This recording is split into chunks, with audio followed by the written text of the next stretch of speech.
watcher in the cabin. Emma had always been a city girl, but after her breakup, she decided to rent a remote cabin in the woods of Oregon to clear her mind. The cabin was quaint, with old wooden floors that creaked with every step and a fireplace that spat embers unpredictably. The first night passed uneventfully, but on the second night, Emma woke up to the sensation of being watched. She scanned the room, eyes adjusting to the darkness. Nothing seemed out of place.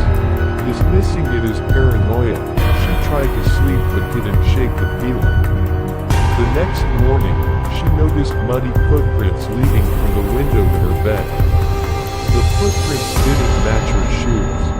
She checked all the doors and windows, but everything was locked.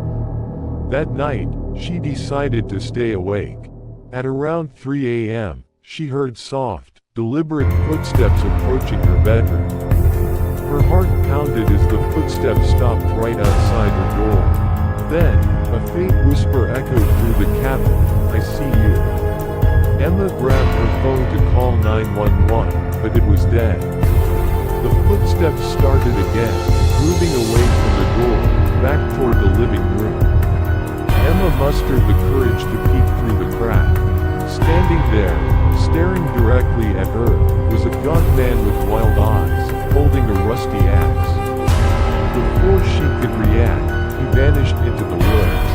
The police arrived hours later and found no signs of forced entry, but they did find a hidden crawl space beneath the cabin floor with a filthy sleeping bag, empty food cans, and a notebook filled with pages that read, "She doesn't know I'm here." Story 2, The Crying Woman. In 2018, Kyle moved to a small apartment in New Orleans, trying to start fresh after a messy divorce. The place was cheap, too cheap, and he soon found out why. On the first night, he heard faint sobbing coming from the apartment next door. He tried to ignore it, but the crying persisted every night, always around 2 a.m. After a week, Kyle asked the landlord about the crying woman. The landlord's expression darkened. "No one lives in that unit," he said. Kyle's blood ran cold. Determined to prove it was just a mistake, he waited up that night, watching the hallway through his peephole. At exactly 2 a.m., he heard the sobbing again. He opened his door and stepped into the hallway. The crying grew louder, coming from the supposedly empty apartment. He put his ear against the door. "Please help me," a woman's voice whimpered from the other side. Kyle's heart pounded. He tried the doorknob. It was locked. Just as he was about to knock, the sobbing stopped. The hallway fell eerily silent. The next day, he pressed the landlord for answers. The landlord finally revealed that a woman named Lena had lived there 5 years ago. She was found dead in her bathtub, wrist slit, after her boyfriend left her. Since then, every tenant in Kyle's apartment had either moved out or gone mad, claiming to hear her cries. That night, Kyle packed his bags. But as he was leaving, he heard Lena's voice again, closer than ever, "You can't leave me."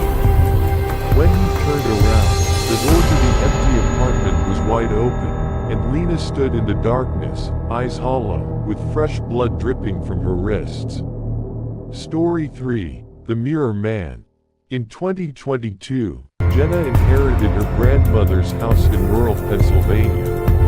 The house was filled with antique furniture, including a large, ornate mirror in the hallway.